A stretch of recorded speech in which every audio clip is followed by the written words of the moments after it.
All right, let's get right into it. We spend so much time, right, hunting for the perfect strategy, that one secret indicator, that flawless entry signal. But what if the biggest thing holding you back from consistent profit isn't on the chart at all? What if it's right between your ears? Today, we're cracking open the professional's rulebook for the mental game of trading. And this quote from the legendary trading coach Mark Douglas just hits the nail on the head. It reframes this entire challenge. It's not about solving a strategic puzzle. It's about mastering a psychological one. You know, the market just gives us information. It's how we react to that information that really determines our bottom line. So this leads to a huge problem. Why do so many traders, and some estimates put it as high as 80%, end up quitting in their first couple of years? Well, it's because they're fighting the wrong battle. They think they're fighting the market, but the real fight, it's internal. And this right here, this is what really flips the script on how we think about trading. Mark Douglas's whole argument was that trading success is roughly 80% psychology and only 20% strategy. Now think about that. That is a radical idea, especially if you've spent months or even years hunting for that perfect system. And that's the big divide, right? This is the core difference. Amateur traders are on this never-ending quest for a perfect system, that little 20%. But the pros?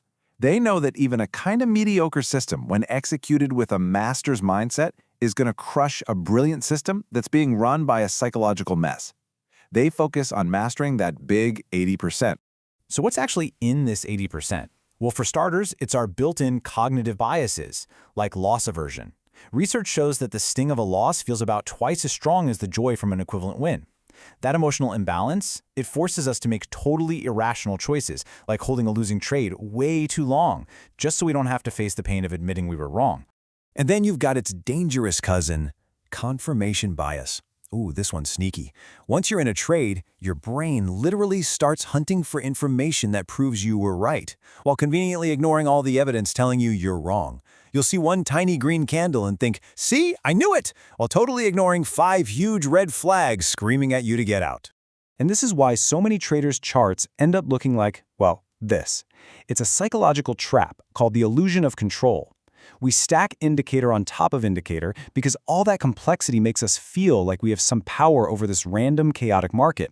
But the truth is, no amount of lines on a chart can actually control the outcome. Okay, so if we can't control the market, what are we supposed to do? This is where the big shift has to happen. The solution isn't a better indicator, it's a completely different way of thinking. It's a better mindset. See, the amateur trader is a certainty seeker. They have this deep need to know what's going to happen next. But the professional, they're a probability thinker. They don't even try to predict the future. They just know that they have a statistical edge, and that edge is going to play out over a big series of trades. They operate like a casino. They know they'll lose individual hands, but over time, the house edge guarantees they win. Now, to really build this mindset, you have to burn these 5 truths into your brain. Number 1, anything can happen. Anything. 2, you don't need to know what's next to make money. 3, wins and losses are randomly distributed. 4, an edge is not a guarantee. It's just a slightly higher probability of one thing happening over another. And 5, every single moment in the market is unique.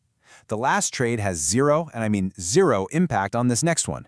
Truly getting this is a total game changer. Okay, so theory is great, right? We've talked about the what, thinking in probabilities. But how do we actually do that? How do we apply it in a practical, rules-based way? Well, let's look at one of the simplest tools that big institutions use to stay on the right side of the odds, the moving average. So what is a moving average? It's one of the most respected indicators out there for one simple reason. It cuts through all the chaos. It takes all that noisy, messy price action and smooths it out into a single, clean line that shows you one thing, the underlying direction of the trend. It's a tool for clarity, plain and simple. And this brings us to probably the simplest, most powerful rule in trading used by tons of institutional players with the long-term 200-period moving average. Here it is.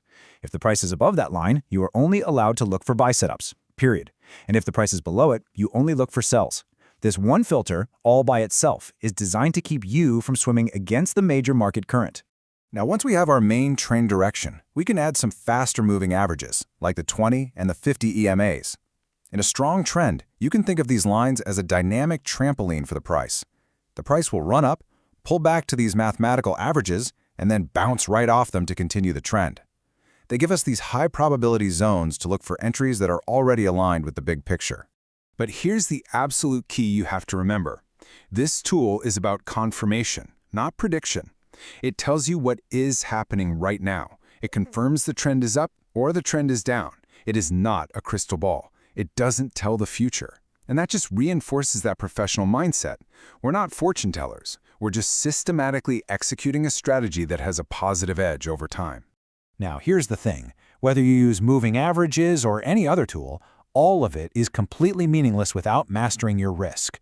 You see, a professional trader's real job isn't even about making money. It's about playing defense. It's about managing risk. The profits? Those are just the byproduct of good defense. And the most honest, brutal measure of your risk is your maximum drawdown. This metric ignores your win rate, it ignores your profit factor, and it asks one very simple, very painful question: what is the most amount of money this strategy has ever lost? It's that drop from your account's highest point to its next lowest point. Knowing this number keeps your feet planted firmly in reality. And reality can be incredibly brutal. Just to show you how real this is, look at this number. Historical data for U.S. stocks from 1985 to 2024 shows that the median maximum drawdown was a staggering 85.4%, and over half of those stocks never recovered.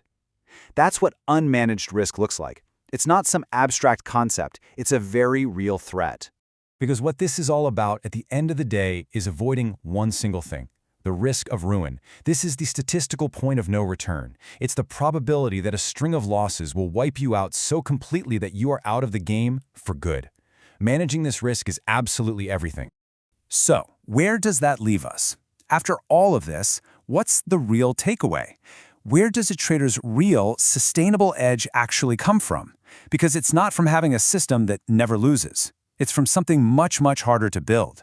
Here's the difference. The amateur spends their entire career hunting for a unicorn, that perfect, mythical, no-loss system. The professional accepts that no such thing exists. Instead, they pour all their energy into building a disciplined, probability-based mindset so they can execute their imperfect system with its small statistical edge over and over again flawlessly. That discipline, that is the edge. And that really brings us to the final, critical question you have to ask yourself. What are you spending your time on? Are you endlessly jumping from system to system, tweaking indicators, searching for something that will remove all the risk and uncertainty? Or are you doing the hard internal work of building a professional mindset that can actually thrive inside of it?